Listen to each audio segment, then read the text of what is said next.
Los arqueólogos están entrenados para explicar el pasado, pero a veces el pasado se niega a cooperar.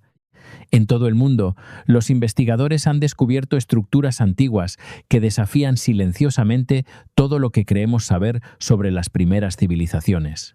Piedras masivas encajadas con tal precisión que incluso las herramientas modernas tienen dificultades para replicar la técnica. Monumentos alineados con eventos celestes que requieren años de observación cuidadosa. Símbolos y patrones cuyos significados permanecen completamente desconocidos. Estos descubrimientos no se limitan a contar una historia de la vida antigua, plantean preguntas inquietantes sobre el conocimiento antiguo. ¿Fueron estos logros el resultado de técnicas olvidadas, tradiciones perdidas transmitidas de generación en generación, o fragmentos de comprensión que desaparecieron cuando las civilizaciones se derrumbaron? Cada excavación revela otra pieza de un rompecabezas que los historiadores aún no pueden ensamblar por completo. Y cuanto más profundo excavamos en la historia antigua, más comenzamos a darnos cuenta de algo sorprendente. El mundo antiguo puede haber sido mucho más avanzado y mucho más misterioso de lo que jamás imaginamos. La cantera megalítica de Yanacocha. En las altas montañas de los Andes existe una cantera que parece como si el tiempo se hubiera detenido de repente. Piedras gigantescas yacen a medio cortar de la montaña. Profundos canales fueron tallados en la roca sólida. Algunos bloques están casi completamente separados y, sin embargo, nunca fueron movidos. Es como si una antigua fuerza de trabajo hubiera desaparecido en medio de su labor, dejando atrás un silencioso sitio de construcción tallado directamente en la tierra. No hay templos aquí. Ninguna ciudad fue construida en este lugar, solo enormes piedras esperando a los arqueólogos. La cantera megalítica de Yanacocha no es simplemente otro yacimiento antiguo. Es algo mucho más excepcional, un lugar donde podemos ver el proceso inacabado detrás de la creación de la arquitectura megalítica. Aquí, la propia montaña se convirtió en un taller para dar forma a piedras que pesarían decenas de toneladas. Pero esta cantera plantea preguntas inquietantes. ¿Cómo cortaron los ingenieros antiguos bloques tan masivos con tal precisión? ¿Cómo se suponía que debían transportarse piedras de este tamaño a través del brutal terreno de los Andes? Y quizás, el mayor misterio de todos, ¿por qué fue abandonada toda la cantera a mitad del trabajo? Siglos después, las silenciosas piedras de Yanacocha todavía esperan en las montañas, conservando un momento en el que la tecnología antigua, la ambición y el misterio colisionaron. La cantera de Yanacocha se encuentra en las tierras altas andinas del Perú, dentro de una región asociada desde hace mucho tiempo a las notables tradiciones de ingeniería de los Andes. El paisaje circundante es dramático, crestas empinadas, aire de montaña enrarecido y laderas rocosas que dificultan la construcción moderna, incluso con maquinaria contemporánea. Y sin embargo, las civilizaciones antiguas prosperaron aquí durante siglos. Esta región se encuentra dentro de la esfera cultural más amplia del mundo andino, donde sociedades poderosas como los incas y sus predecesoras construyeron ciudades de piedra monumentales, entre ellas Sacsayhuamán, Ollantaytambo y Machu Picchu. Estos lugares son famosos por sus bloques megalíticos perfectamente cortados y ensamblados sin mortero. Las piedras están tan firmemente unidas que ni siquiera una hoja delgada puede deslizarse entre ellas.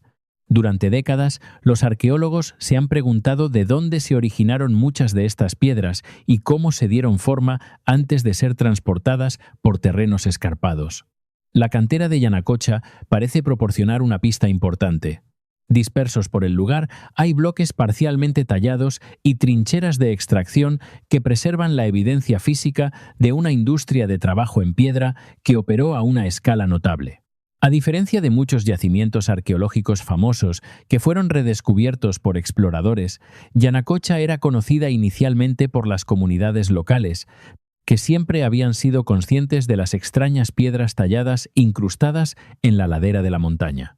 Sin embargo, la atención arqueológica sistemática llegó mucho más tarde. Los investigadores que estudiaban los patrones de construcción regional comenzaron a investigar las ubicaciones de canteras antiguas que pudieran explicar el origen de las piedras megalíticas utilizadas en la arquitectura andina. Durante los estudios de valles remotos y crestas de las tierras altas, los arqueólogos identificaron Yanacocha como un posible sitio de extracción debido a la presencia de bloques sin terminar todavía adheridos a la roca madre. Una vez que comenzó la documentación sistemática, la importancia del lugar se hizo evidente rápidamente. Aquí, a diferencia de los templos y fortalezas terminados, un arqueólogo podía ver todo el proceso de extracción de piedra congelado en el tiempo.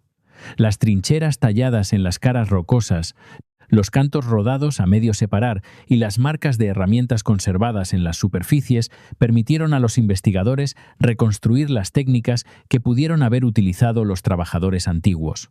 Pero en lugar de proporcionar respuestas sencillas, la cantera planteó misterios más profundos. La característica más asombrosa de Yanacocha es la escala y la precisión de las piedras que se estaban extrayendo. Algunos bloques miden varios metros de longitud y se estima que pesan entre 20 y más de 100 toneladas.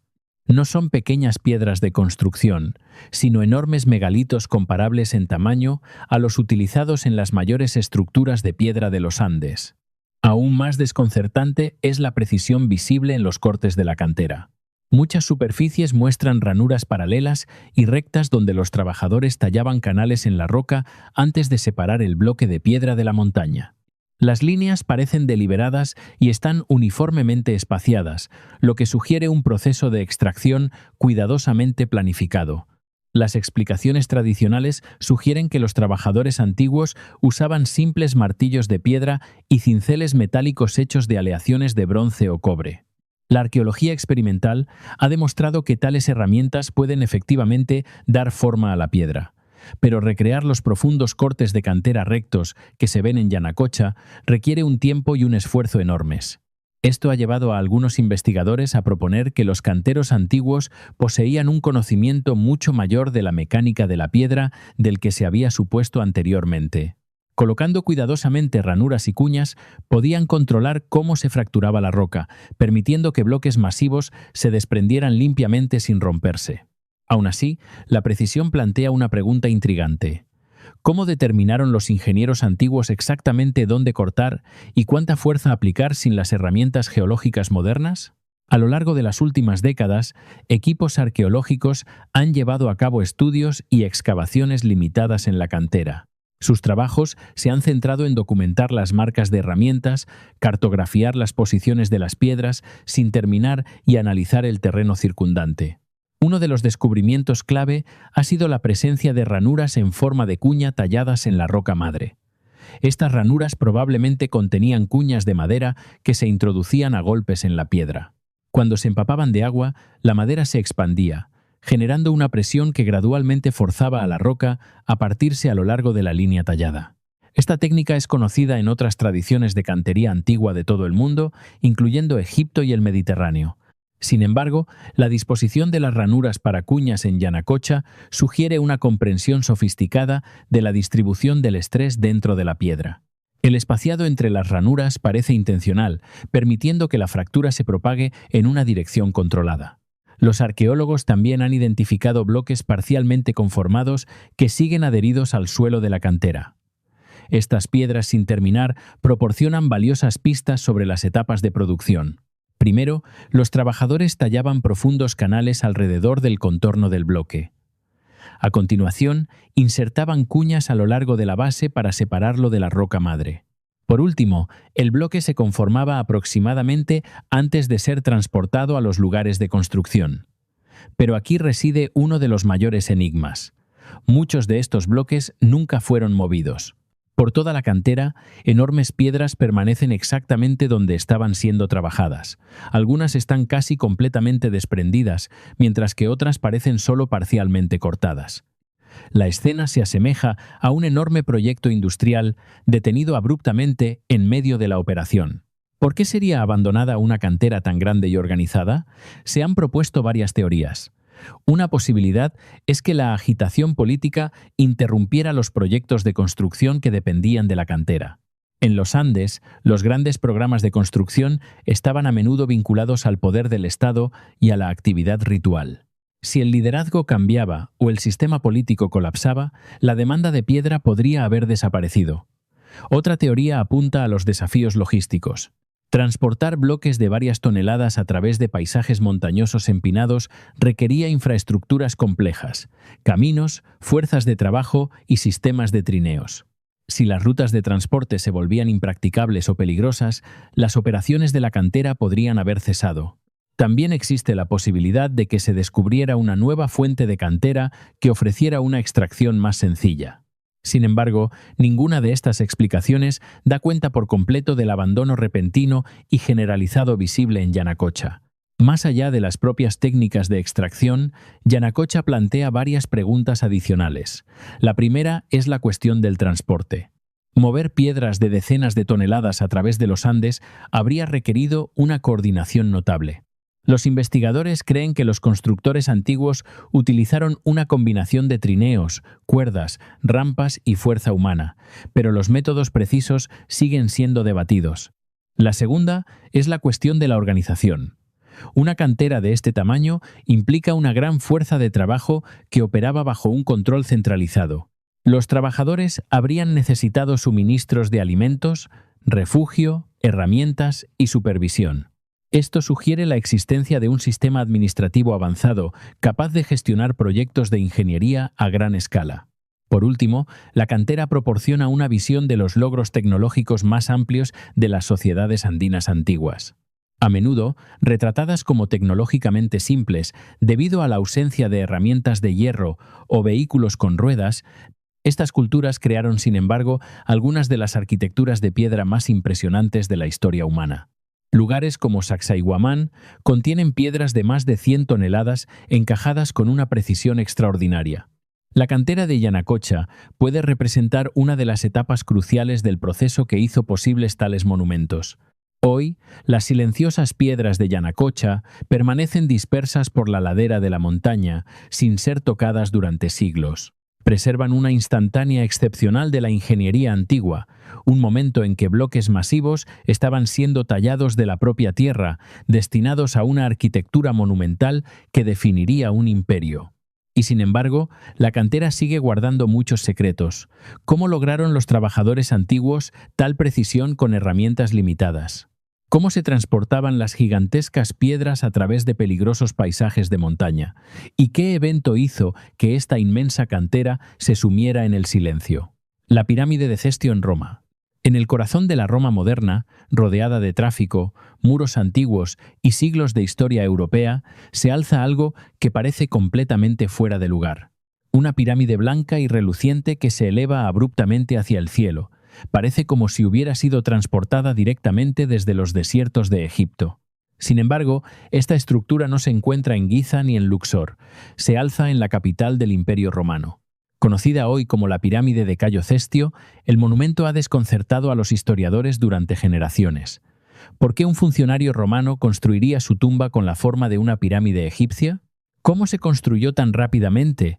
¿Y qué secretos podrían estar todavía ocultos en el interior de sus muros antiguos? Más de 2000 años después de su construcción, la pirámide de Cestio sigue siendo una de las reliquias más extrañas e intrigantes de la Roma antigua. La pirámide se alza en el sur de Roma, junto a la histórica puerta conocida como Porta San Paolo e incorporada al masivo sistema defensivo denominado Murallas Aurelianas. A diferencia de las masivas pirámides de piedra de Egipto, la pirámide romana es más pequeña, pero llamativamente empinada. Con una altura de unos 36 m y una base de casi 30 m de anchura, forma una silueta agudamente puntiaguda que contrasta dramáticamente con las cúpulas y columnas clásicas que la rodean. Lo que hace aún más sorprendente su presencia es que las pirámides nunca formaron parte de la arquitectura romana tradicional. Las tumbas romanas solían adoptar la forma de mausoleos circulares o templos monumentales. La aparición repentina de una pirámide en plena Roma sugiere una poderosa influencia cultural procedente de otro lugar. Esa influencia provino muy probablemente de la propia Egipto, que acababa de caer bajo el control romano tras la derrota de Cleopatra VII y la anexión de Egipto al Imperio Romano. La religión, el arte y el simbolismo egipcios se pusieron rápidamente de moda entre la élite de Roma y la pirámide de Cestio puede ser el ejemplo más dramático de esa fascinación. Aunque la pirámide siempre había permanecido visible en Roma, su verdadero propósito no estaba claro en los siglos posteriores. Durante la Edad Media, cuando muchos monumentos antiguos habían caído en el olvido o habían sido reutilizados, la gente especulaba sin fundamento sobre su origen. Algunos creían que era la tumba de los míticos fundadores de Roma, otros imaginaban que era un monumento construido por misteriosos reyes orientales. La verdad comenzó a emerger cuando los estudiosos estudiaron las inscripciones talladas en la superficie de mármol. Estas inscripciones revelaron la identidad del hombre allí enterrado, Cayo Cestio, un magistrado romano y miembro de un colegio religioso conocido como los Septemviri Epulones. El texto también contenía un detalle asombroso. Afirmaba que la pirámide había sido completada en tan solo 330 días. Para los historiadores e ingenieros, esta afirmación planteó de inmediato preguntas. ¿Podría semejante estructura monumental haber sido realmente construida en menos de un año? El misterio más notable en torno a la pirámide de Cestio es su extraordinaria velocidad de construcción. Según la inscripción, la tumba fue erigida en menos de un año, una hazaña asombrosa incluso para los estándares modernos.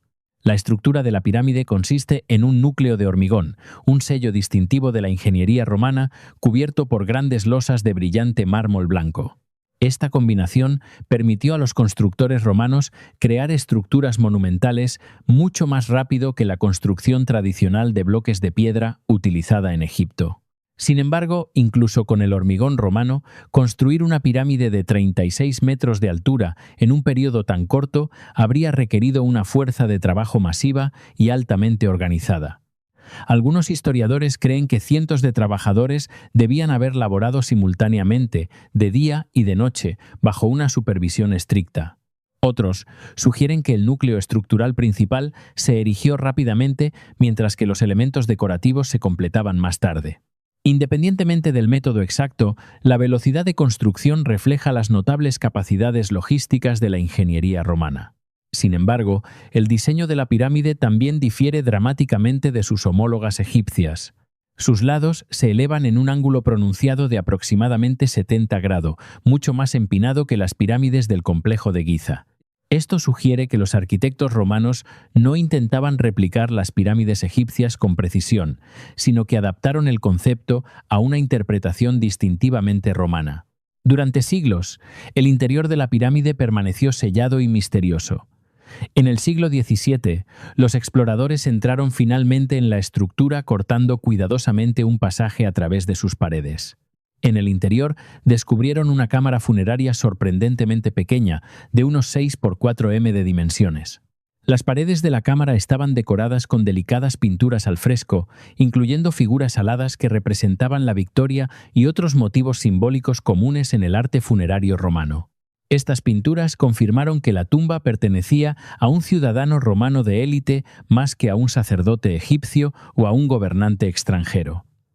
Sin embargo, faltaba un elemento crítico: el propio entierro. No se encontró ningún sarcófago, restos humanos ni ajuar funerario en el interior de la cámara. Esta ausencia planteó de inmediato la posibilidad de que la tumba hubiera sido saqueada en la antigüedad. El robo de tumbas era habitual en el mundo antiguo, y hasta las tumbas bien selladas a menudo eran víctimas de ladrones en busca de metales preciosos y joyas. A pesar de la desaparición del enterramiento, los frescos en sí mismos proporcionaron valiosos conocimientos sobre las técnicas artísticas romanas de la Última República. Los arqueólogos pudieron analizar pigmentos y estilos pictóricos, revelando cómo los artistas romanos combinaban las tradiciones artísticas griega, egipcia y local. Más allá de la velocidad de construcción y del enterramiento desaparecido, varios otros misterios rodean la pirámide de Cestio. Uno de los más intrigantes es la elección del simbolismo arquitectónico. ¿Por qué eligió un funcionario romano una pirámide en lugar de una tumba romana tradicional? Algunos estudiosos creen que refleja la poderosa fascinación cultural por Egipto que invadió Roma tras su conquista. Los templos, los obeliscos y los cultos religiosos egipcios se pusieron de moda entre la élite romana. Construir una pirámide puede haber sido para Cestio una forma de asociarse con el misticismo y el simbolismo eterno de las tradiciones egipcias. Otro misterio reside en la notable preservación de la pirámide. Muchas estructuras romanas antiguas fueron desmanteladas durante la Edad Media para que su piedra pudiera reutilizarse en nuevos edificios. Sin embargo, la pirámide de Cestio sobrevivió prácticamente intacta. La razón parece ser una afortunada coincidencia. En el siglo III de Todolero c., el emperador Aureliano incorporó la pirámide a las murallas defensivas de la ciudad. Una vez que pasó a formar parte de las murallas aurelianas, la estructura quedó protegida como componente vital de las fortificaciones de Roma. Esta decisión inesperada salvó al monumento de la destrucción y le permitió sobrevivir hasta la era moderna. Hoy, la pirámide de Cestio se alza como uno de los monumentos más insólitos de Europa. No es ni egipcia, ni completamente romana, ni una tumba típica, ni un experimento arquitectónico ordinario. En cambio, representa un momento de la historia en que las culturas colisionaron, cuando el poder de Roma absorbió las tradiciones de civilizaciones lejanas. El monumento nos recuerda que el mundo antiguo estaba mucho más interconectado de lo que a menudo imaginamos. Las ideas, las religiones y los estilos artísticos viajaban por los continentes, moldeando las ambiciones de gobernantes y funcionarios que buscaban dejar su huella en la historia. Y sin embargo, a pesar de siglos de estudio, la pirámide sigue planteando preguntas sin respuesta. ¿Por qué eligió exactamente Cestio este diseño extraordinario? ¿Cómo organizaron con precisión los ingenieros romanos su rápida construcción? ¿Y qué le ocurrió al hombre que debía descansar para siempre en su interior? Sabraza, el puerto olvidado de Roma. A lo largo de la ventosa costa del norte de África, donde el mar Mediterráneo se encuentra con el límite del Sahara, yace el esqueleto silencioso de una metrópolis olvidada. Columnas de mármol macizas se elevan desde la arena. Un imponente teatro romano sigue mirando al mar, su escenario de piedra congelado en el tiempo. Durante casi 2000 años, esta ciudad contempló cómo los barcos cruzaban el mundo antiguo. Este lugar es Sabrata, uno de los puertos más ricos del Imperio Romano. Pero bajo sus elegantes ruinas yace un misterio más profundo. Los arqueólogos han descubierto indicios de que esta ciudad no era simplemente otro asentamiento romano. Su puerto parece haber desaparecido. Sus edificios muestran una precisión de ingeniería que sigue desconcertando a los investigadores modernos. Y bajo las aguas cercanas, los escaneos de sonar sugieren estructuras que pudieron haber formado parte en su día de un masivo complejo portuario antiguo. ¿Cómo surgió la ciudad tan rápidamente y por qué desapareció? Sabrata se encuentra en la costa mediterránea de la actual Libia, a unos 70 kilómetros al oeste de la ciudad de Trípoli. En la antigüedad, formaba parte de una poderosa red regional conocida como las ciudades de la Tripolitania, junto con Oea y Leptis Magna. La ubicación de Sabrata era estratégicamente perfecta. Se encontraba exactamente donde las rutas de comercio marítimo del Mediterráneo se encontraban con los largos senderos de caravanas que cruzaban el desierto del Sahara. Del sur llegaban caravanas que transportaban oro, marfil, animales exóticos y maderas raras del interior profundo de África. Del norte llegaban los comerciantes romanos que transportaban vino, aceite de oliva, cerámica y artículos de lujo. Esta encrucijada entre continentes convirtió a Sabrata en uno de los puertos comerciales más importantes del mundo antiguo. Sin embargo, las ruinas que vemos hoy representan solo un fragmento de lo que existió. Aunque las ruinas de Sabrata eran conocidas localmente desde hacía siglos, la exploración arqueológica sistemática no comenzó hasta principios del siglo XX. Durante el periodo colonial italiano en Libia, los arqueólogos lanzaron excavaciones a gran escala que comenzaron en la década de 1920. A medida que se retiraban la arena y los escombros, una ciudad romana entera emergía lentamente. Descubrieron templos, baños, mercados, villas y amplias calles con columnatas. Pero el descubrimiento más impresionante fue el enorme Teatro Romano, uno de los teatros supervivientes más espectaculares de todo el mundo mediterráneo. Con más de 20 m de altura y decorado con elaboradas tallas de mármol, el teatro reveló que Sabrata había sido en su día no solo un centro comercial, sino también una ciudad rica y culturalmente vibrante. Y sin embargo, cuanto más descubrían los arqueólogos, más desconcertante se volvía el yacimiento. Los textos romanos antiguos describen Sabrata como un próspero puerto marítimo. Supuestamente, barcos procedentes de todo el Mediterráneo atracaban aquí a diario, transportando mercancías y viajeros de tierras lejanas. Pero hoy falta algo extraño. El propio puerto ha desaparecido en gran medida. Los arqueólogos que buscan a lo largo de la costa han tenido dificultades para encontrar las grandes instalaciones portuarias que normalmente acompañarían a una ciudad de esta escala.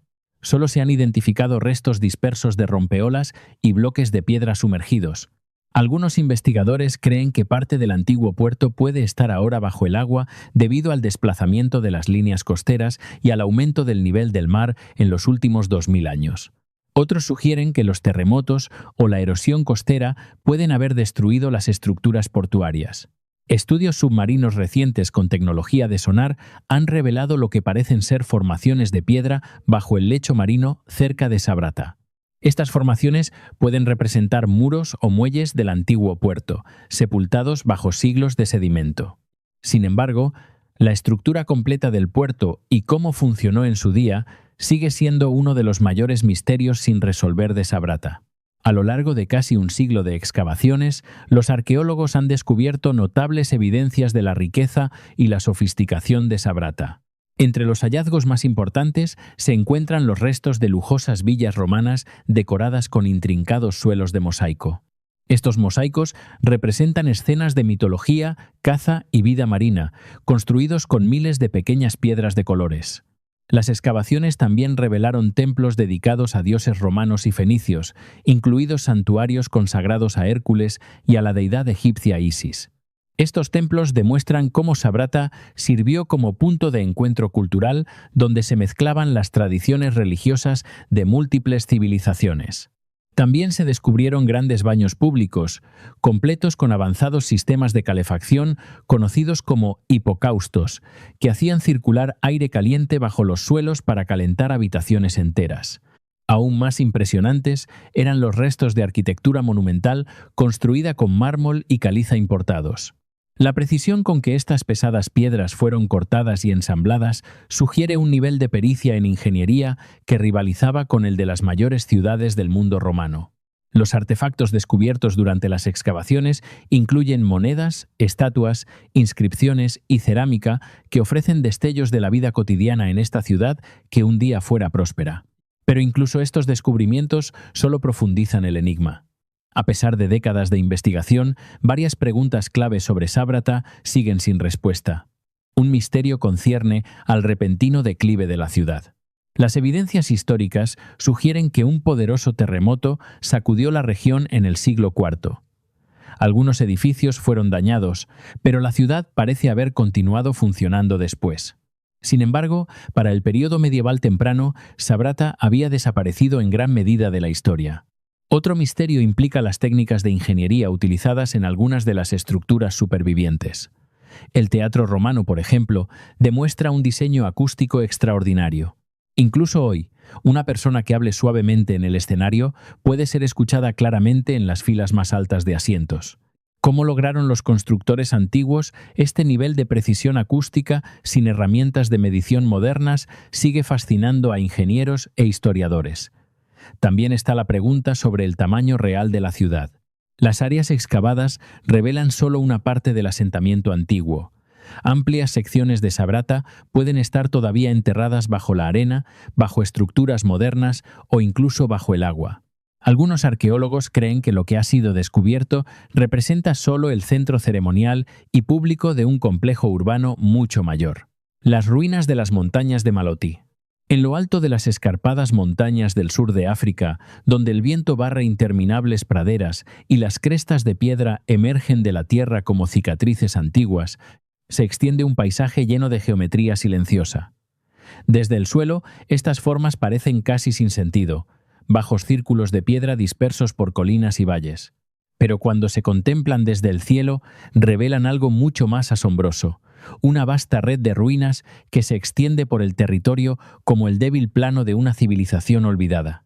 Estas son conocidas como las ruinas de las montañas de Maloti, un misterioso complejo de antiguas estructuras de piedra dispersas por las montañas de Maloti, cerca de las modernas fronteras de Sudáfrica y Lesoto.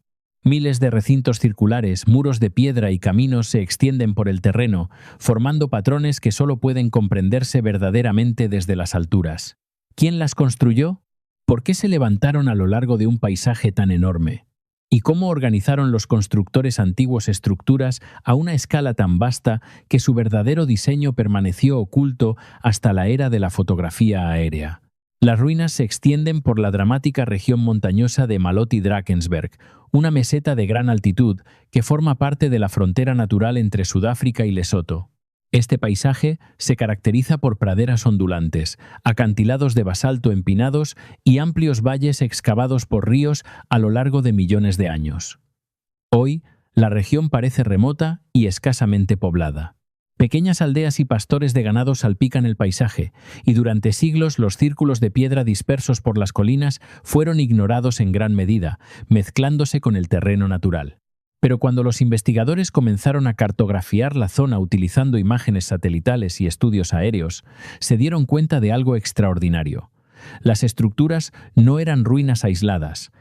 En cambio, formaban una red masiva e interconectada de asentamientos de piedra que se extendía por cientos de kilómetros. Algunos investigadores estiman que el sistema total de muros y recintos de piedra en esta región puede extenderse por miles de kilómetros cuadrados, lo que la convierte en uno de los paisajes de asentamiento antiguo más grandes de África. Aunque las comunidades locales siempre habían sido conscientes de los círculos de piedra, su verdadera escala no fue reconocida hasta finales del siglo XX y principios del XXI. Los primeros viajeros y exploradores de la era colonial ocasionalmente registraban la presencia de estructuras de piedra en las montañas. Sin embargo, estos informes las describían como pequeñas ruinas pastorales, simples corrales de ganado construidos por las primeras sociedades agrícolas. Todo cambió cuando los estudios aéreos y las imágenes satelitales revelaron el panorama completo. Desde las alturas, los arqueólogos pudieron ver repentinamente patrones invisibles desde el suelo. Las estructuras circulares estaban unidas por largos muros de piedra. Los grupos de asentamientos formaban complejos más grandes. Las vías parecían conectar diferentes zonas en alineaciones deliberadas. En lugar de restos pastorales al azar, las ruinas parecían cada vez más los vestigios de un vasto sistema de asentamientos organizado. Este descubrimiento transformó las ruinas de Maloti de una curiosidad local en un tema de serio interés arqueológico. Lo que hace verdaderamente extraordinarias a las ruinas de Maloti es la escala y la organización de la red de piedra. Por todo el paisaje hay miles de recintos circulares de piedra, que miden típicamente entre 10 y 30 m de diámetro. Muchos de ellos están conectados por muros de piedra cuidadosamente construidos que pueden extenderse durante cientos de metros. Los muros fueron construidos mediante la técnica de piedra en seco, un método en el que las piedras se apilan cuidadosamente sin mortero. A pesar de este método aparentemente sencillo, muchos de estos muros han permanecido en pie durante siglos, resistiendo la erosión, las tormentas y las inundaciones estacionales. Aún más intrigante es el patrón de los grupos de asentamientos. En muchas áreas, grandes recintos centrales están rodeados de otros más pequeños, lo que sugiere una distribución jerárquica que quizás indica espacios comunales, zonas para el ganado y viviendas. Las largas líneas de piedra parecen formar fronteras entre diferentes zonas, creando algo que se asemeja a un paisaje de asentamiento planificado más que a aldeas dispersas.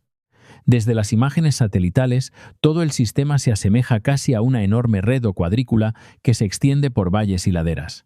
Algunos investigadores creen que este paisaje puede representar una extensa civilización agropastoril, donde las comunidades practicaban la ganadería y la agricultura a gran escala, organizando los asentamientos según el terreno y el acceso al agua. Pero otros argumentan que la escala de la red plantea preguntas más profundas. ¿Por qué construir un sistema tan enorme de recintos de piedra a lo largo de una región tan vasta? ¿Y cómo pudieron los constructores antiguos coordinar la construcción a distancias que se extienden mucho más allá de una sola aldea o tribu? A lo largo de las últimas décadas, los arqueólogos han llevado a cabo múltiples estudios y excavaciones en la región de Maloti en un intento por comprender las ruinas. Las excavaciones en el interior de varios recintos de piedra han revelado fragmentos de cerámica, herramientas de piedra y restos de antiguos hogares, señales inequívocas de que estas estructuras estuvieron habitadas en su día. La datación por radiocarbono del carbón vegetal y el material orgánico sugiere que muchos de los asentamientos estuvieron ocupados entre aproximadamente los siglos X y XVII. Estas fechas coinciden con la expansión de las comunidades agropastoriles bantúes por el sur de África, grupos conocidos por practicar la ganadería y la agricultura. Los investigadores también encontraron evidencias de la gestión del ganado, incluyendo depósitos de estiércol de vacuno conservados en capas de suelo dentro de algunos recintos.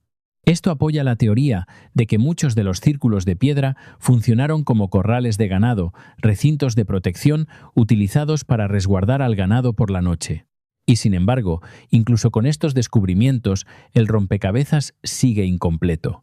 Las excavaciones han revelado actividad humana, pero no explican por completo la masiva escala de la red de asentamientos. La densidad de las ruinas sugiere que este paisaje pudo haber albergado en su día una población sorprendentemente grande. En los últimos años, los arqueólogos han comenzado a utilizar tecnologías avanzadas como la teledetección, la cartografía SIG y los estudios de drones aéreos para analizar las ruinas de Maloti con mayor detalle. Estas técnicas permiten a los investigadores cartografiar miles de estructuras en grandes áreas y estudiar cómo se relacionan con los elementos naturales como los ríos, los pastos y los pasos de montaña. Los primeros resultados sugieren que los asentamientos pudieron haberse situado estratégicamente a lo largo de rutas utilizadas para el movimiento estacional del ganado, así como cerca de fértiles valles aptos para la agricultura. Algunos grupos de ruinas parecen estar ubicados a lo largo de antiguos caminos que pudieron haber servido como rutas comerciales o corredores de migración. A pesar de las crecientes evidencias arqueológicas, muchos aspectos de las ruinas de Maloti siguen siendo misteriosos. Una cuestión sin resolver se refiere al verdadero tamaño de la población que en su día vivió en la región. La densidad de los asentamientos sugiere que miles, quizás decenas de miles de personas pudieron haber ocupado el paisaje en diferentes épocas. Otro misterio implica los largos muros de piedra que conectan múltiples recintos. En algunas zonas, estos muros se extienden por las laderas durante distancias notables, lo que plantea preguntas sobre si servían únicamente para propósitos prácticos o también tenían una importancia social o territorial.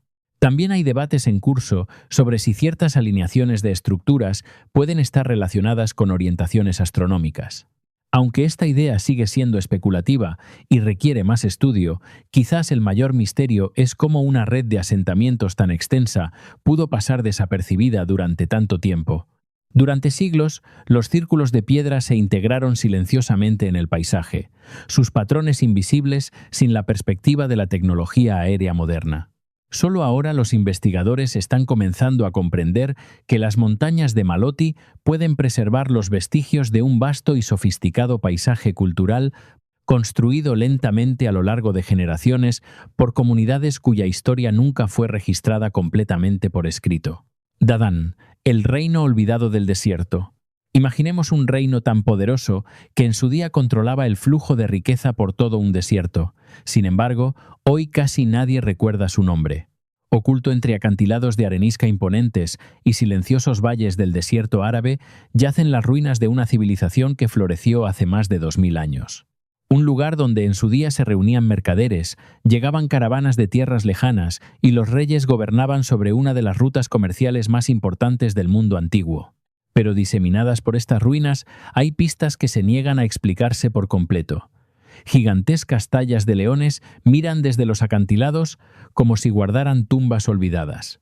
Cientos de inscripciones permanecen grabadas en piedra, escritas en un alfabeto que los estudiosos todavía luchan por comprender del todo.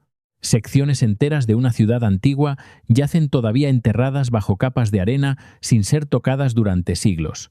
Esta fue en su día la capital de un poderoso reino del desierto, una civilización que controló el comercio, construyó tumbas monumentales y dejó tras de sí misterios que aún hoy desafían a los arqueólogos. Su nombre era el Reino de Dadán.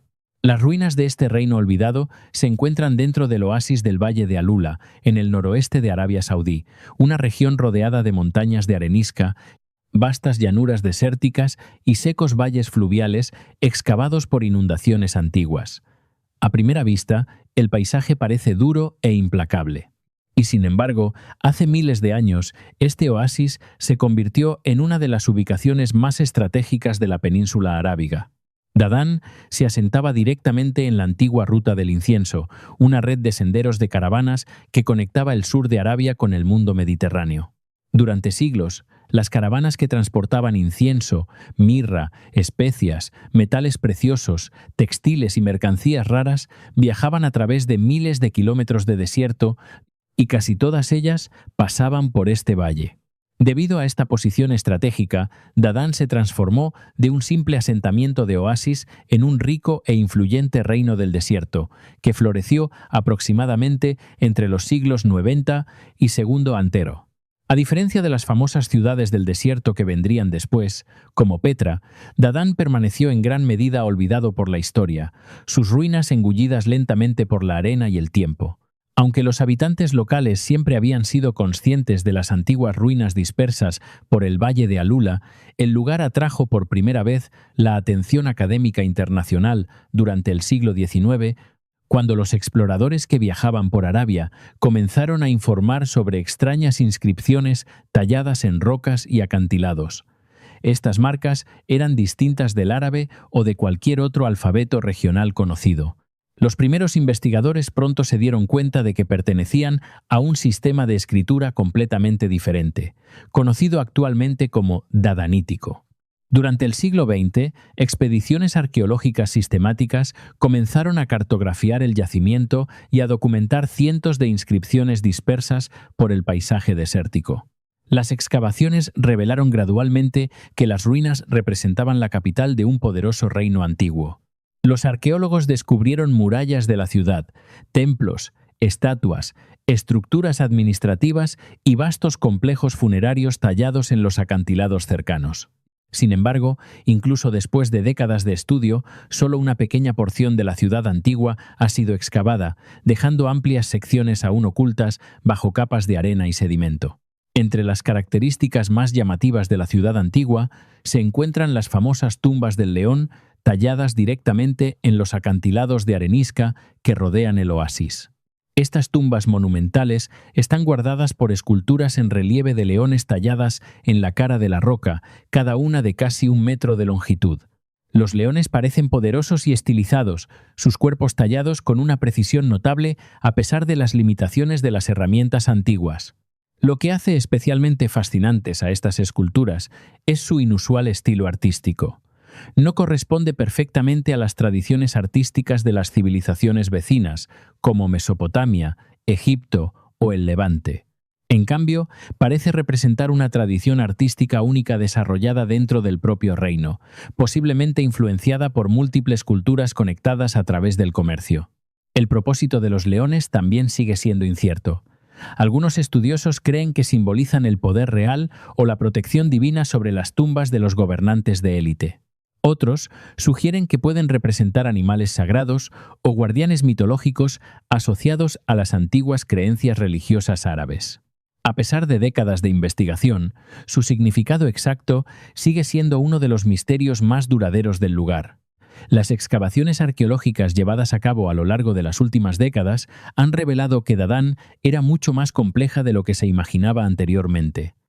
Los investigadores han descubierto los restos de grandes templos de piedra que probablemente sirvieron como centros religiosos del reino, junto con murallas defensivas y puertas que en su día protegieron la ciudad.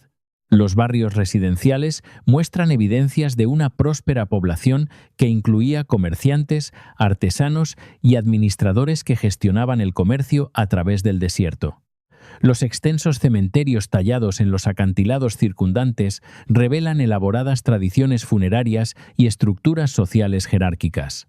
Quizás los descubrimientos más importantes han sido las inscripciones dispersas por las ruinas. Cientos de textos escritos en el alfabeto dadanítico han sido registrados en bloques de piedra, estatuas y superficies rocosas. Estas inscripciones incluyen nombres reales, dedicaciones religiosas, registros de ofrendas a las deidades y fragmentos de eventos históricos. Sin embargo, muchos de los textos son extremadamente breves, a veces consistentes en solo unas pocas palabras, lo que hace extraordinariamente difícil reconstruir la lengua y la historia completas del reino. Incluso hoy en día, los lingüistas siguen trabajando para comprender plenamente la estructura y el vocabulario de la lengua dadanítica. En los últimos años, nuevas campañas arqueológicas han comenzado a utilizar tecnología moderna para explorar el yacimiento con mayor detalle. Las imágenes satelitales, los estudios aéreos y el radar de penetración del suelo han revelado estructuras ocultas enterradas bajo el suelo del desierto.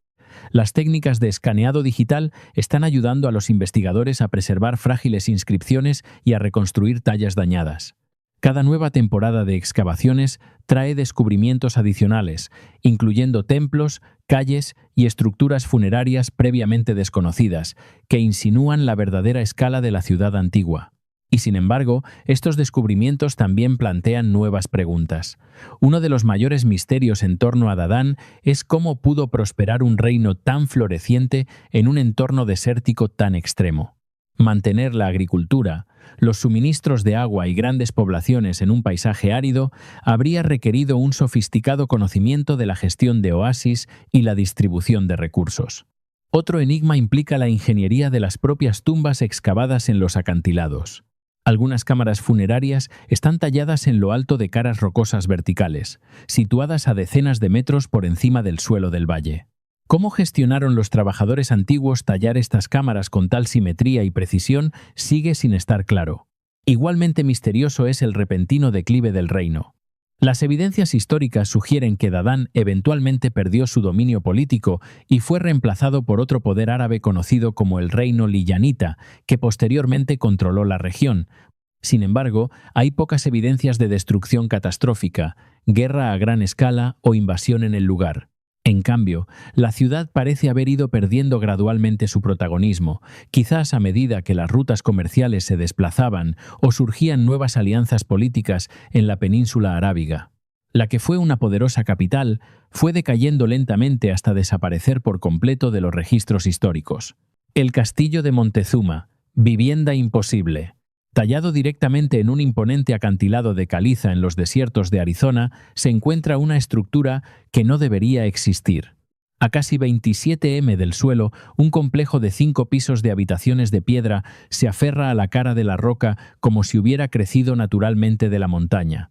No hay carreteras visibles que conduzcan a él. No hay grúas antiguas ni andamiajes conservados en las proximidades y no hay ninguna explicación clara de cómo se elevaron toneladas de material de construcción a tal altura hace siglos. Sin embargo, la estructura ha sobrevivido durante más de 700 años, resistiendo inundaciones, el abrasador calor del desierto y potentes tormentas. Conocida hoy como el Monumento Nacional del Castillo de Montezuma, esta vivienda en el acantilado plantea una pregunta que sigue desconcertando a los arqueólogos. ¿Cómo pudo una sociedad antigua, utilizando únicamente herramientas de piedras simples y materiales naturales, construir lo que parece ser un complejo de apartamentos de varios pisos suspendido muy por encima del suelo del valle? El castillo de Montezuma se asienta en el exuberante Valle Verde, un oasis inesperado en medio de los áridos desiertos del suroeste americano. Hoy la región parece tranquila y remota. Pero hace siglos, este valle sostenía una sociedad agrícola sorprendentemente vibrante. El río Verde, una fuente de agua perenne, fluye por el valle, proporcionando suelo fértil y riego fiable. Esto convirtió la región en un lugar ideal para los agricultores prehistóricos que cultivaban maíz, frijoles y calabazas. Y sin embargo, a pesar del fértil entorno que tenían abajo, los constructores del castillo de Montezuma eligieron construir sus hogares muy por encima del suelo del valle, incrustados en una cueva natural en el acantilado. La propia vivienda se eleva a unos 24 hasta 27 m sobre el suelo y contiene aproximadamente 20 habitaciones distribuidas en 5 niveles. La estructura está construida principalmente con bloques de caliza, mortero de barro y vigas de madera cortadas de los sicomoros locales. A primera vista, el diseño parece sencillo, pero una mirada más cercana revela un sistema arquitectónico cuidadosamente planificado. Desde su posición elevada, los habitantes podían observar todo el valle. Cualquier visitante que se aproximara, fuera amistoso u hostil, sería visible mucho antes de llegar a la base del acantilado. Al mismo tiempo, la altura protegía el asentamiento de las inundaciones estacionales del río Verde. Esta inusual ubicación plantea una pregunta importante. ¿Se construyó el castillo de Montezuma únicamente por razones de seguridad, o había una razón cultural o simbólica más profunda para situar un complejo residencial entero en las paredes de un acantilado?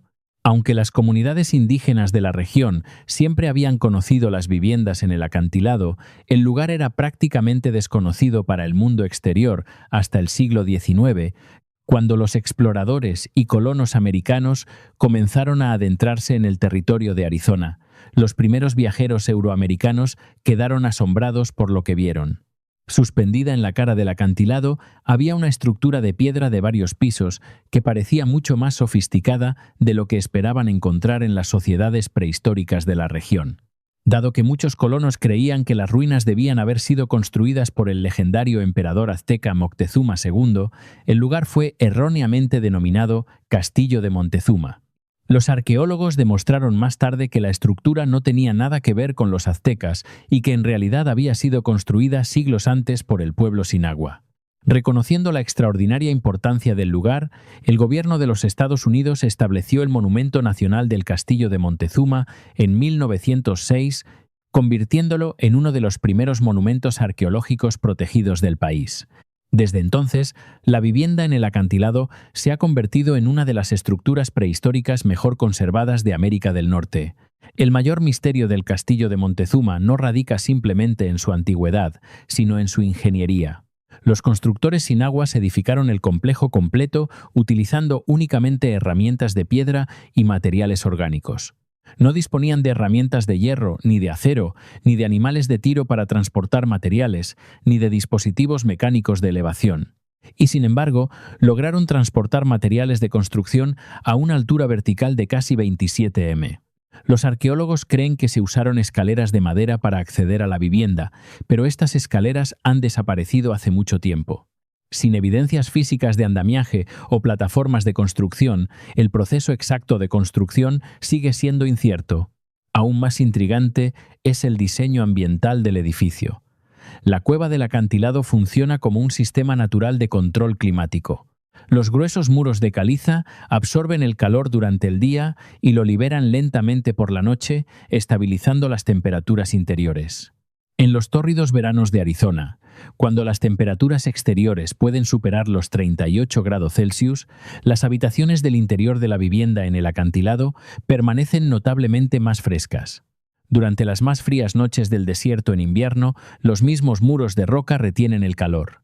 Los arquitectos modernos describen a menudo el Castillo de Montezuma como un ejemplo temprano de ingeniería climática pasiva, un concepto ampliamente utilizado hoy en la arquitectura sostenible. Pero el pueblo Sinagua desarrolló este sistema hace casi 800 años. A lo largo del último siglo, los arqueólogos han llevado a cabo múltiples estudios y excavaciones en torno al Castillo de Montezuma. Aunque la propia estructura ha sido cuidadosamente preservada, las zonas cercanas han revelado valiosas pistas sobre las vidas de sus habitantes. Las excavaciones descubrieron fragmentos de cerámica, herramientas de piedra, tejidos y equipos agrícolas. Estos artefactos sugieren que la comunidad no estaba aislada, sino que formaba parte de una red comercial más amplia que conectaba diferentes culturas de todo el suroeste. Algunos estilos de cerámica se asemejan a los encontrados en regiones distantes a cientos de kilómetros de distancia, lo que indica que el pueblo Sinagua participaba en redes de intercambio de larga distancia. Los arqueólogos también descubrieron restos de antiguos canales de irrigación en el valle de abajo.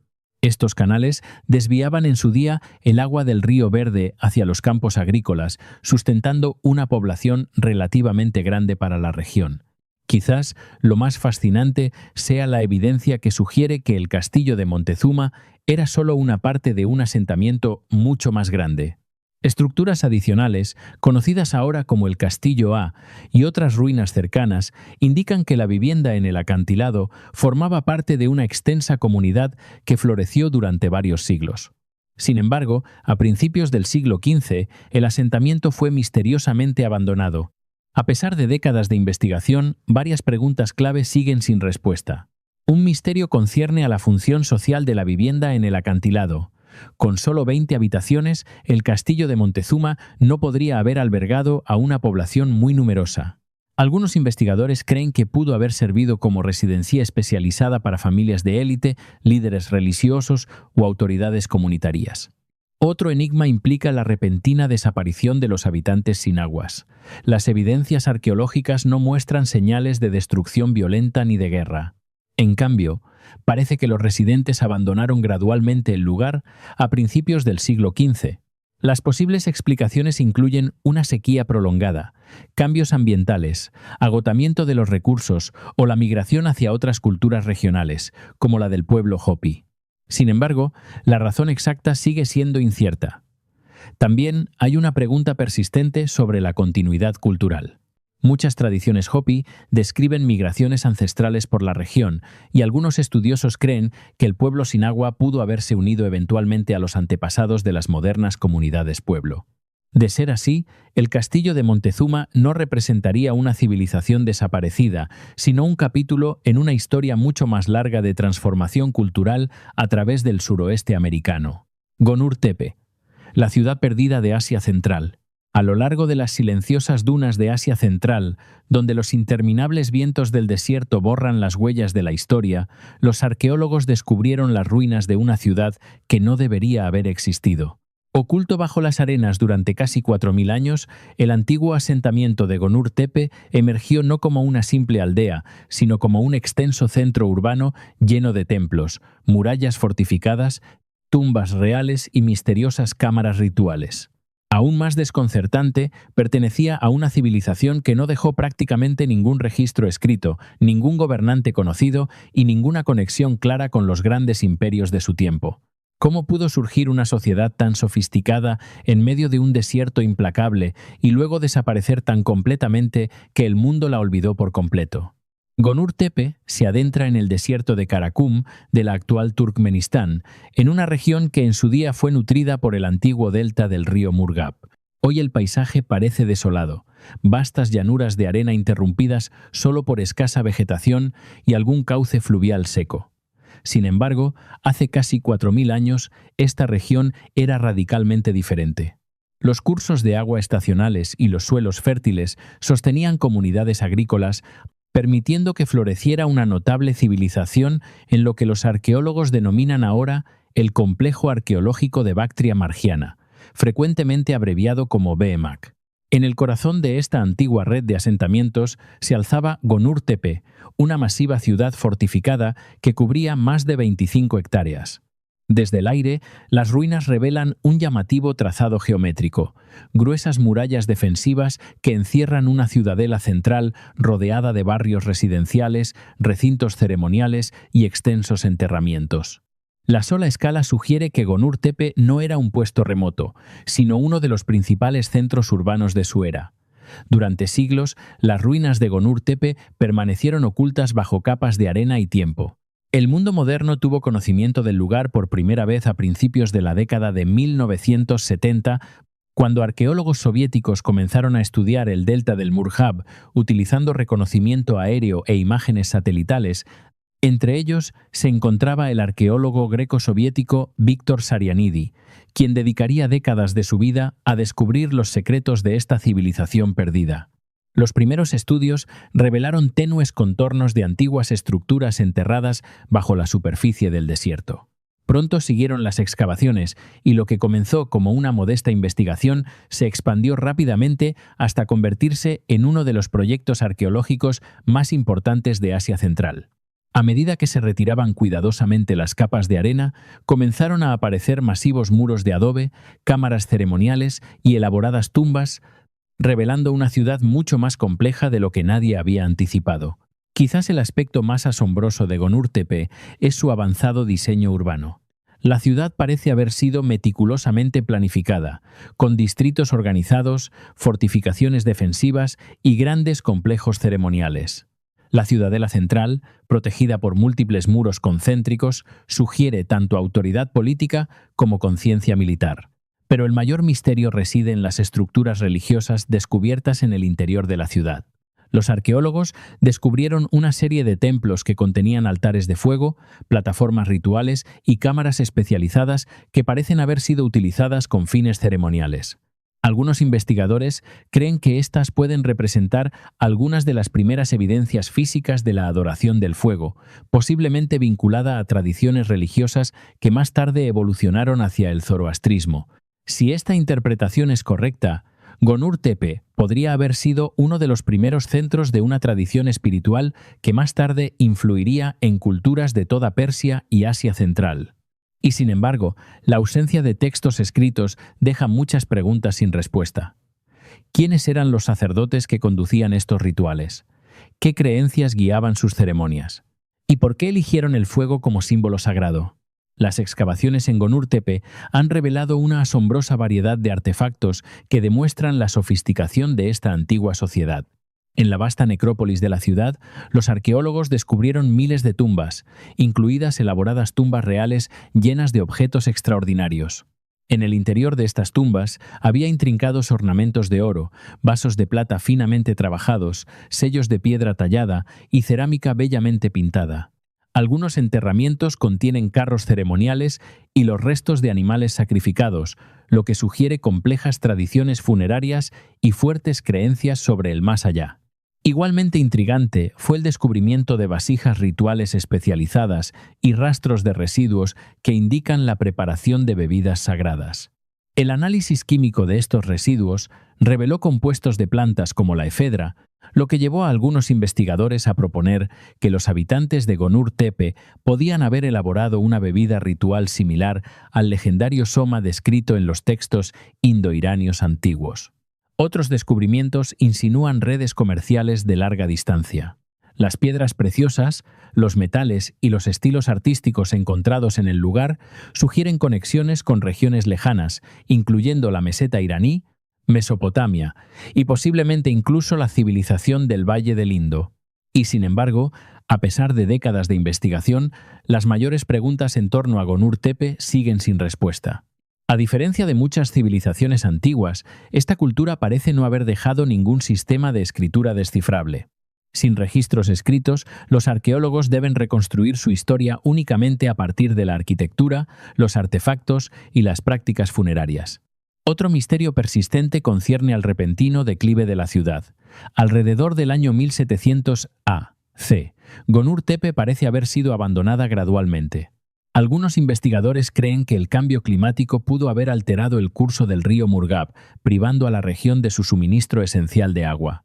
Otros sugieren que las migraciones, los conflictos o el colapso económico pudieron haber desempeñado un papel.